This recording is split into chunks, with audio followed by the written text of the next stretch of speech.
Die Schlacht auf dem Amselfeld. Die Stadt Pristina in der serbischen Provinz Kosovo am 28. Juni 1389. Zwei Armeen stehen sich gegenüber. Auf der einen Seite osmanische Türken und ihre Alliierten unter dem Sultan Murad I., auf der anderen Seite Serben, Bosnier, Deutsche und Ungarn, angeführt vom serbischen Prinzen Lazar Rebelljanović. Die Lage ist gespannt. In wenigen Minuten werden die Soldaten mit ohrenbetäubendem Kriegsgeschrei aufeinander losstürmen und sich mit ihren Säbeln gegenseitig massakrieren. Dieses blutige Gemetzel wird als die Schlacht auf dem Amselfeld in die Geschichte eingehen und die Entwicklung auf dem Balkan bis zur Kosovo-Krise des ausgehenden 20. Jahrhunderts beeinflussen. Hintergrund der Auseinandersetzung ist das Großmachtstreben des Osmanischen Reiches. Ende des 13. Jahrhunderts hatte das einst nomadische Türkvolk aus Asien unter dem Sultan Osman ganz Anatolien erobert. Im Laufe des 14. Jahrhunderts dehnte das Reich seine Herrschaft immer weiter nach Westen aus, Richtung Europa. Zwischen 1359 und 1371 überfiel Murad I. auf dem Balkan nacheinander Bulgarien, Thrakien und Makedonien. Und das war mehr als nur ein politisch-militärischer Konflikt. Hier prallten auch Islam und Christentum aufeinander. Serbien konnte dem Ansturm der Osmanen ebenfalls nicht lange standhalten. Unter Zar Stefan Duschan 1331 bis 1355 war es eine wichtige Balkanmacht geworden, die sich von der Donau bis zur Ägäis erstreckte. Doch danach fiel das Reich in die Hände des Feindes aus dem Osten, mit Ausnahme des Kosovo. Topografisch ähnelte die Provinz einer Festung.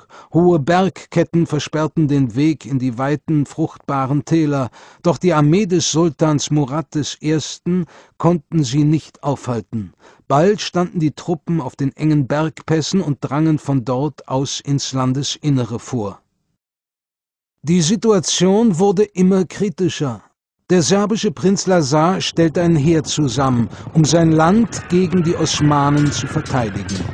Sein Schwiegersohn Vuk Branković und der bosnische König Vitko eilten ihm mit Soldaten zu Hilfe. Was sich auf dem Amselfeld dann abspielte, ist schwer zu rekonstruieren. Die Quellen berichten sehr widersprüchlich darüber. Einige belegen den Sieg der Serben, so ein Brief, den der Senat in Florenz an den serbischen König schickte, um ihn zur Niederwerfung der Türken zu gratulieren. In anderen Quellen dagegen ist die Rede von einer serbischen Niederlage. In einem Punkt sind sich die Historiker aber einig. Das Ende der Schlacht auf dem Amselfeld erleben die beiden Kontrahenten, Prinz Lazar und Sultan Murad, nicht mehr. Eine zeitgenössische Chronik wirft etwas Licht auf das Geschehen. Demzufolge schleicht Prinz Lazar eines Abends mit einigen Adligen ins türkische Lager, überrascht den Sultan in seinem Zelt und verletzt ihn tödlich.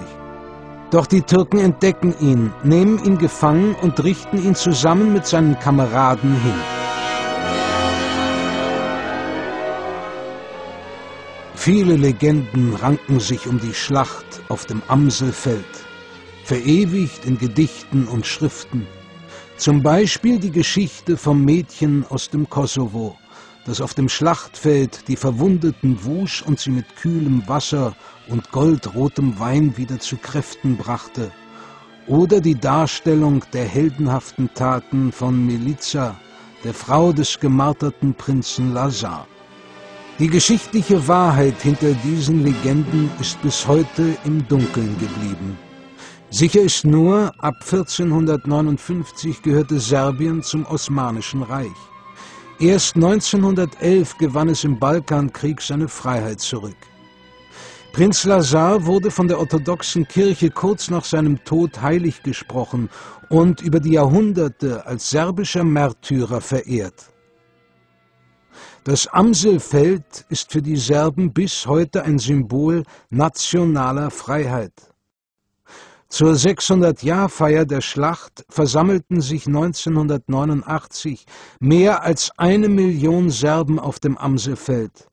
Obwohl die Provinz Kosovo mittlerweile zu 90% von Albanern bewohnt ist, reklamierte Serbiens Präsident Slobodan Milosevic bei dieser Gelegenheit: Das Amselfeld ist wieder serbisch. Der neue Krieg auf dem Balkan war von diesem Moment an vorprogrammiert.